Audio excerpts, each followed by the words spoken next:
can we do?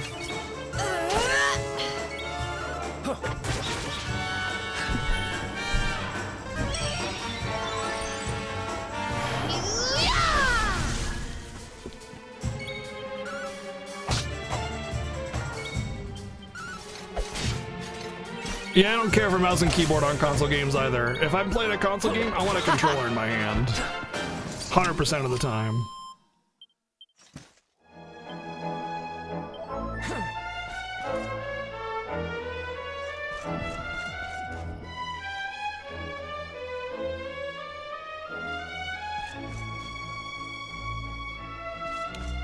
We're going that way? I don't think so, because people play consoles on the couch more often than not. You know? You ever hear the expression couch co-op? Basically, local multiplayer, you know, kind of stuff.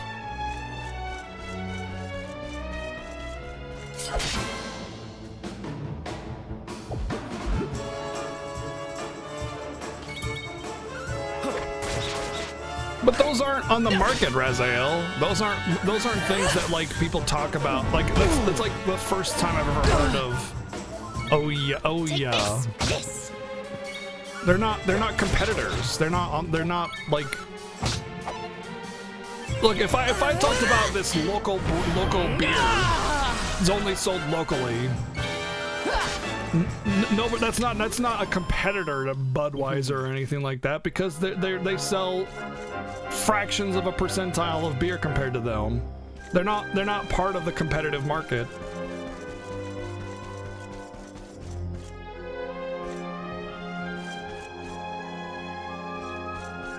Yeah, that's the thing. That's the difference. The reason you choose one console over the other is the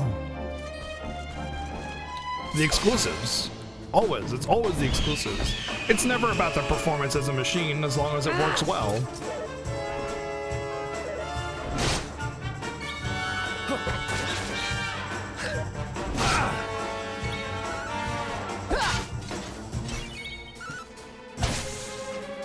Da-na-na-na-na. Bonk, bonk. Not dead.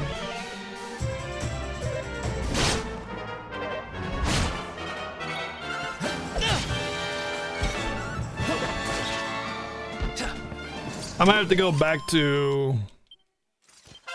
I have to go back to the academy and talk to the NPC again to see what I'm supposed to do for this quest. If there's anything more to it than just go to the mountain and hope you find the dang thing.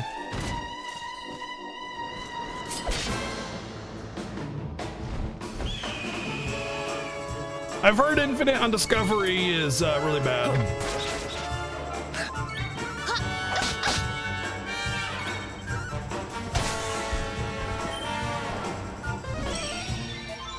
Right, that's just the path of hardware. The path of hardware is basically consoles are little pre-built computers, you know?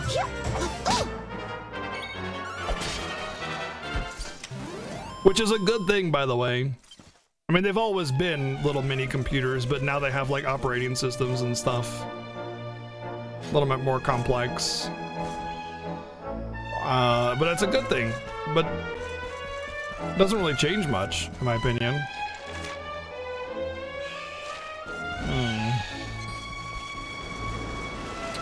Got him here.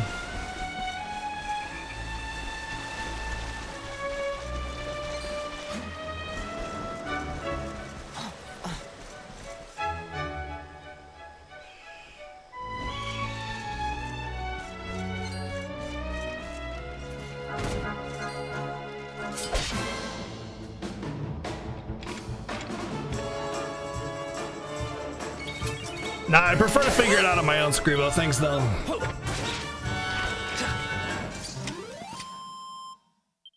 We do have a Discord channel if you want to discuss it with others, where you can spoil and do all the stuff. And whenever I finish the game, I usually go back and comment on the things, why I may have done a thing a certain way.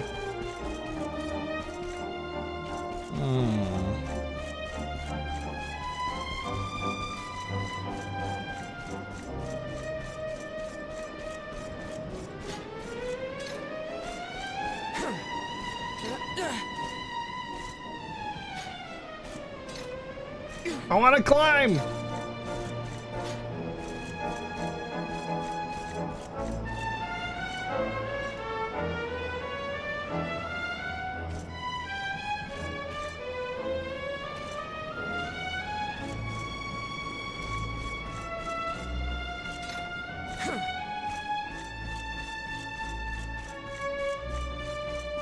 I need to branch out a bit. Are you all right? Okay.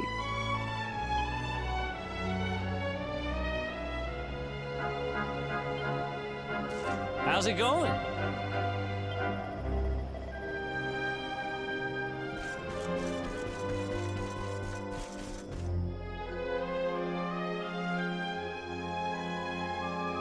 I've never heard of being able to build a good rig for under 500. I've never heard of being able to build a good rig for under 1,000, to be perfectly honest. So I have a little trouble believing that.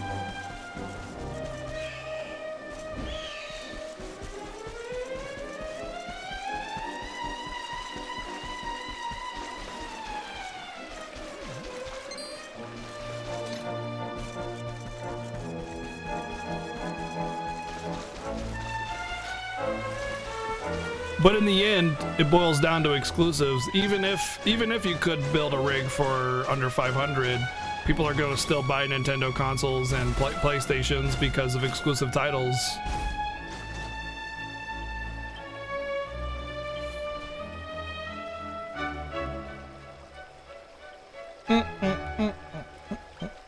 Let's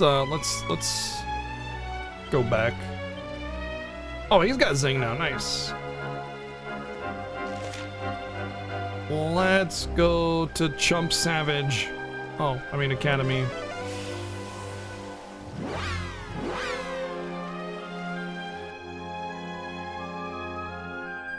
What do I think about the FF7 remake? I think it looks fantastic, and they're putting an enormous amount of effort into it. And if you're like hateful to it, you're just hateful in general, because like you're just ready to hate something. You don't really care about it. But I'm cautious. I'm cautiously optimistic. I'm not sure about, you know, the story could change drastically to a point where we don't like it. So who knows? But I mean, from what I've seen of it, I think it looks amazing. And it looks like an incredibly well polished and amazingly well made game so far. But we won't know until it's out.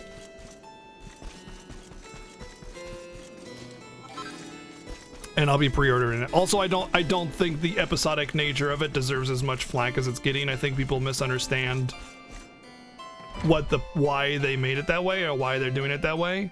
But again, we'll see when it comes out. If they know that if they drop the ball on this, bad things are gonna happen.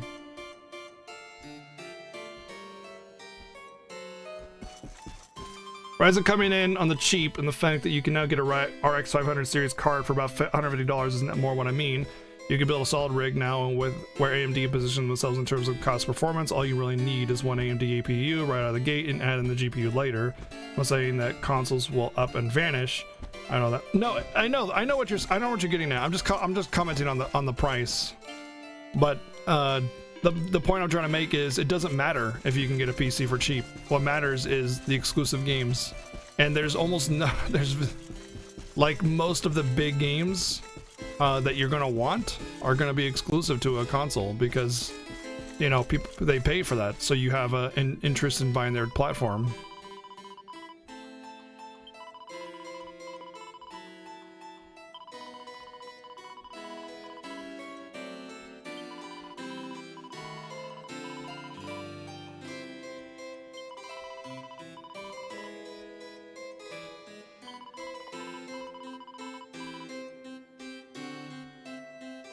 Oh, stuck it on a signpost somewhere.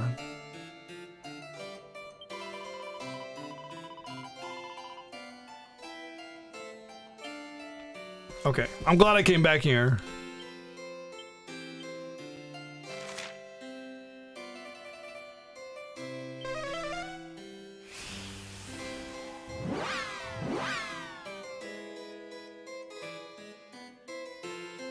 You don't see there being as many console exclusive gamers moving forward. I don't think, I mean, I think if as long as you can afford it, people are going to, you know, not be exclusive to particular platform. Like, I play Switch, PS4, and PC games because there's exclusives on all these platforms that I want to play. Alright, so we gotta find a signpost then. I thought I found one, and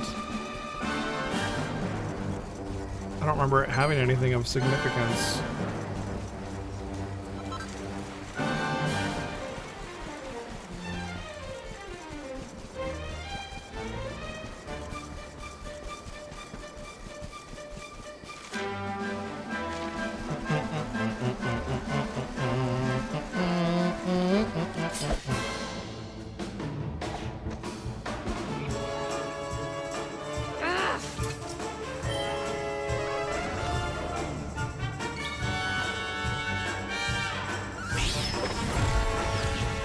Yeah, I don't think, like, the big thing is I do not think console gaming is in jeopardy at all.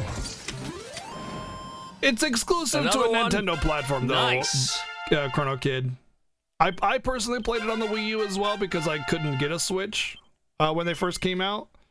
But I don't think consoles are in jeopardy. I think they're just fine.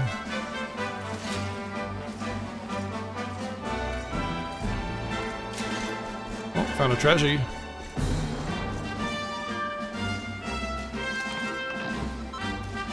Vanguard. I think that might be better, like a better version of the Shield Bearer. Probably technically is, but I need to enhance it. Powered up in striking first in battle. I will equip that. I will just equip it even as a downgrade, but I'm also going to try and reforge it to make it better. I think the Wii U is great. I think the Wii U is a fantastic console. The problem with the Wii U is that it's just got a very small library, but it's good. It's a good library despite its size. It's like very condensed.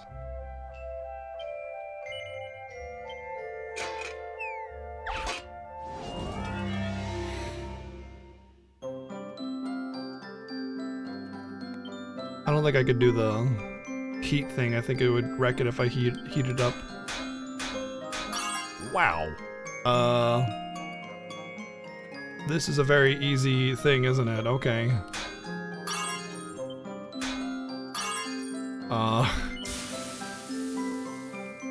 Marketing was a big problem with the Wii U. First off, they excluded a lot of third-party support, which was bad. And the other big thing about it was they called it the Wii U. I remember when I first heard about the Wii U, it was like, what is this, like some kind of cool attachment for the Wii? I'm about it, you know? But it wasn't. It was a brand new console, and it was like a year and a half after the Wii U came out that I realized it was a brand new console. And I would have been about it if I knew it was a brand new console. I was like, oh yeah, cool, yeah, I'm about this.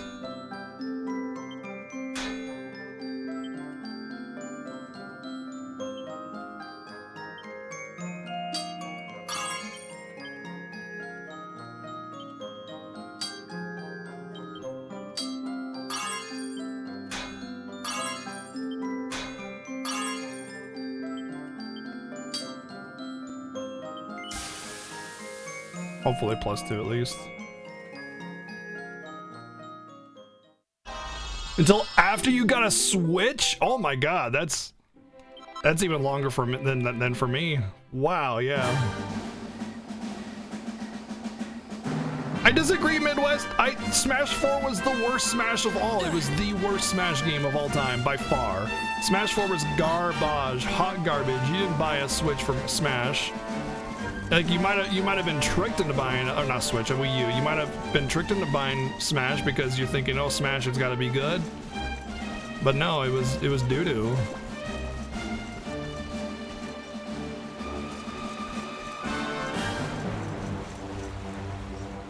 But like, you got a really heavy, thick packed quality of games on the Wii U. It's just that they're not like really spoken about because of how poorly they did in marketing with that platform.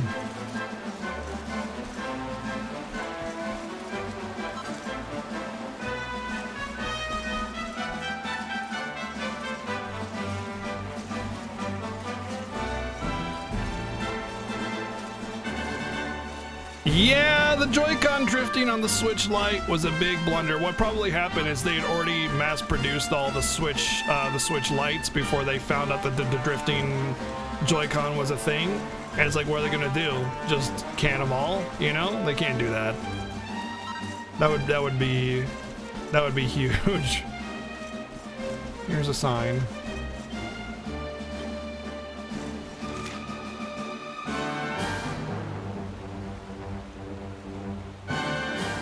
Maybe it's in Erie Irie.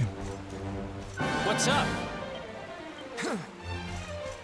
No, the Joy-Con drift is completely unique to the Switch. The N64 analogs were bad just because they were bad. Like, that was very early analog technology. They didn't know how bad they were making it. As far as GameCube and Wii U, all those have been great. Joy-Cons are fine on those. Or not Joy-Cons, but analogs are fine on those. You good?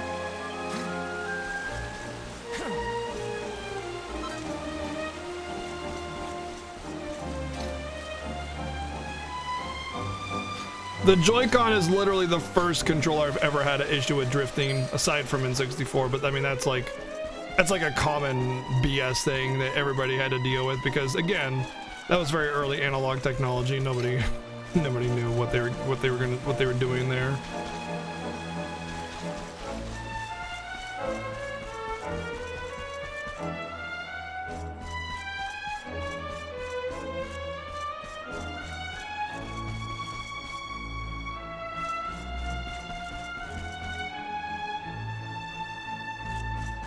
Your Joy-Con drifted slightly almost from day one.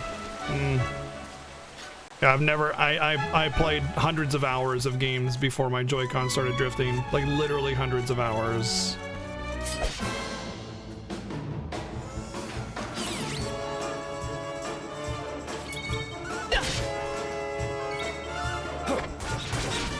It wasn't until DQ Builders 2 and it was midway through the playthrough that I started getting drifting.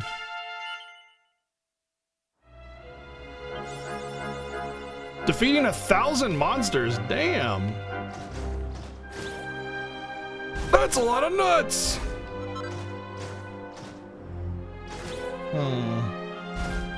Look around for signposts. Oh, there's a signpost. Do not enter without good reason. What about good reason? Oh, there's an item up there.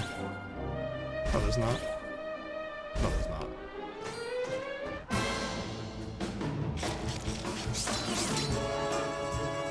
Let's go.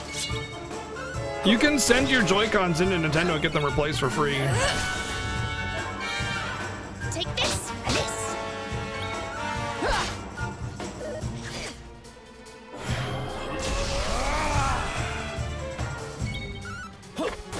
Sure, Daft. Sure, good reason. We win again.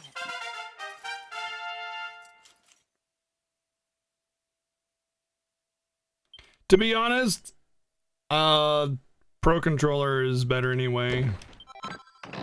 90% of the time. I'm using a Pro right now.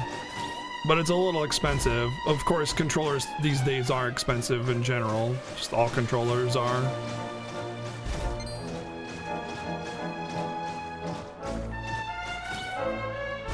The only issue with the Pro Controller is the D-pad is a little not super great, considering Nintendo's really been the pro at D-pads. I'm a little surprised at how this one doesn't really flow very well. But if you're playing a game like Celeste, I recommend the Joy-Cons anyway, which you won't use the analog for as it is.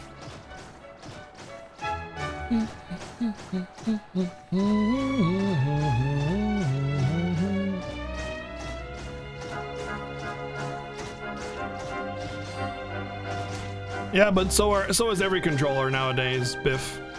You want a new PS4 controller? Probably gonna cost you about the same.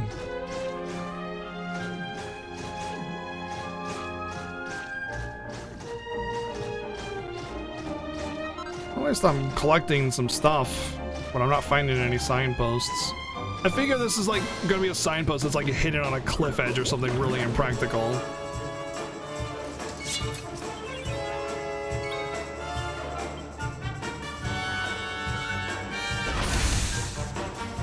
I found a few signposts, but none of them are the right ones.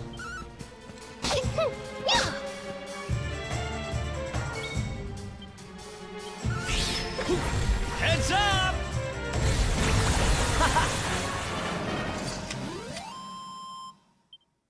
Oh, of course, yeah, no, absolutely. If your major intent of a Switch is for the mobility factor, Joy-Cons are absolutely important. For sure, agree on that. See, the thing is that for me, having almost never experienced drift until like hundreds of hours later, I just call that wear and tear. So the situation never really bothered me. The situation never really bothered me. But the fact that it's like out of the box, why does that one disappear right away? I wonder. That's a weird frog. I want to kill it.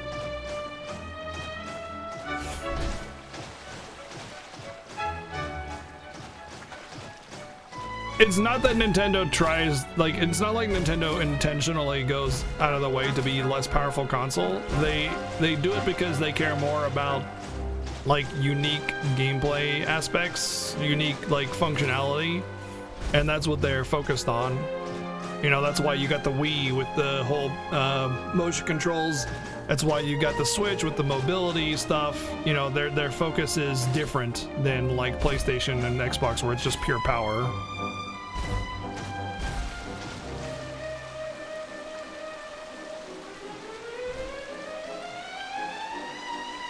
I still would say just get a regular Switch, just because you do have opportunities to play it on the home console, on the dock.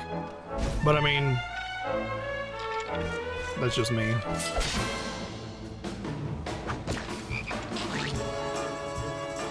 Yeah, the fact that the controllers are not interchangeable is a little bit weird, but I understand why, since it's like meant to be a handheld version of it.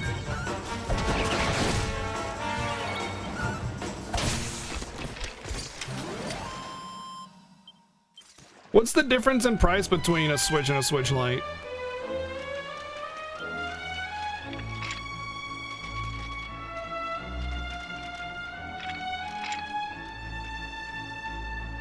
$100? It's pretty big savings.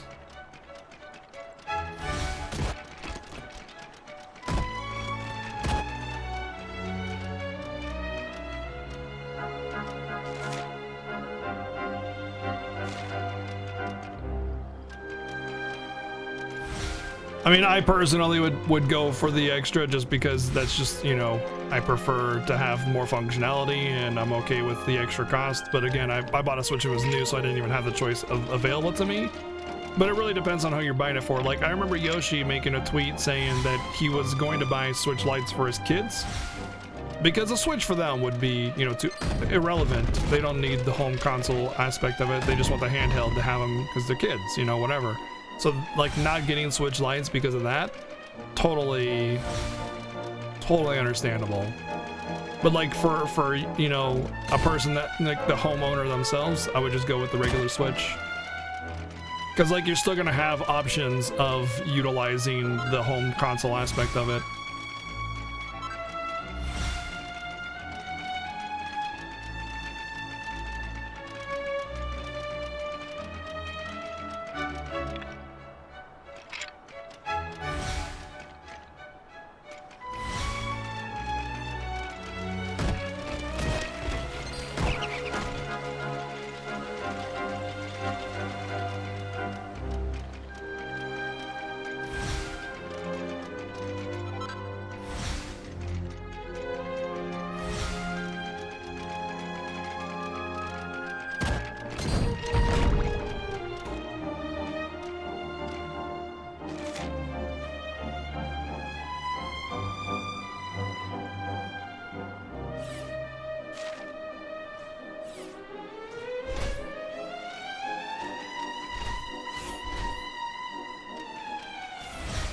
Yeah, 3DS has kind of lost its pizzazz a little bit. I don't think.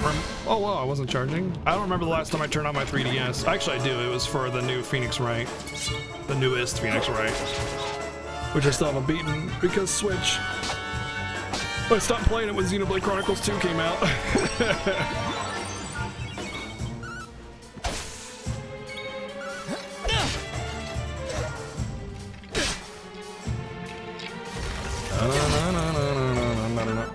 I don't know. I don't know. I don't know. I don't know. I don't know. I don't know. Not bad.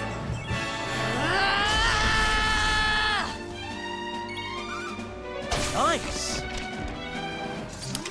I did use a 3DS for Remnant Wings, but I played. Oh, nice! Finally, she got the second level swoosh. All right, I am at the time where I'm going to ask chat a question. Is the sign? Sorry, let me rephrase that. And I only want direct yes or no answers here. Okay. Is the item I'm looking for in the Erie Eyrie, or is it just outside the Erie Eyrie in that zone? Actually, I guess it's not a yes or no question, so just answer that. Inside the Erie Eyrie. Okay. So I am looking in the right area.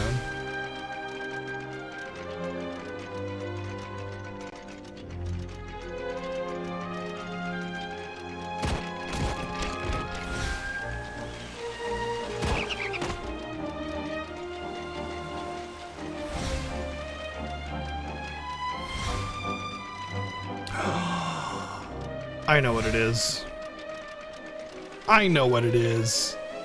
I know what it is. I know what it is. I know what it is. I just needed to think about it. I think I know what it is. Where is it? Way down there. You bet I don't? Oh yeah? Well, we'll see. We'll see, Kuja, if that's your real name.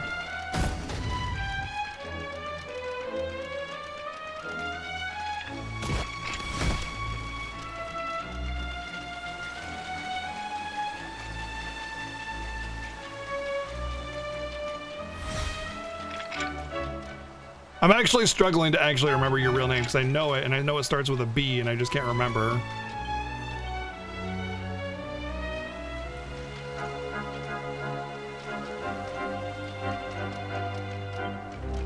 It's like Bryce. That's what it is. Ha! Ha! Got him! Yeah! Kuja is even your real name.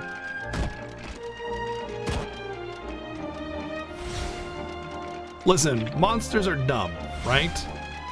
So if monsters are gonna put a freaking post on a sign,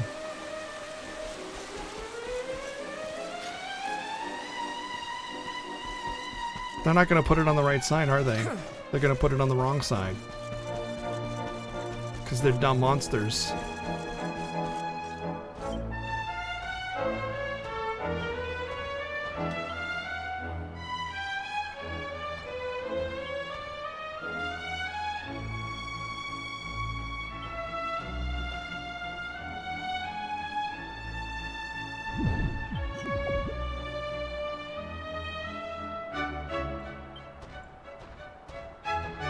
Wow.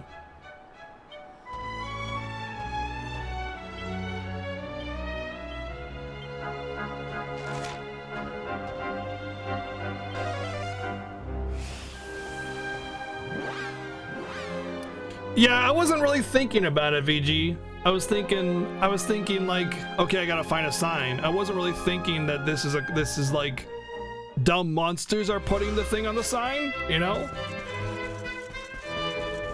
And I just had to think about the quest for 2 seconds, like, of course monsters are gonna put it on the wrong side, because they're dumb monsters, you know?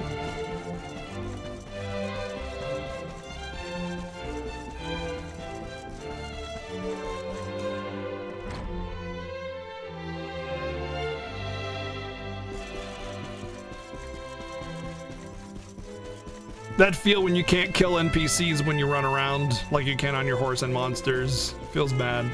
I wanted to frickin' murder that girl because she was running in the hallway. She shouldn't run in the hallway. Don't run in the hallway.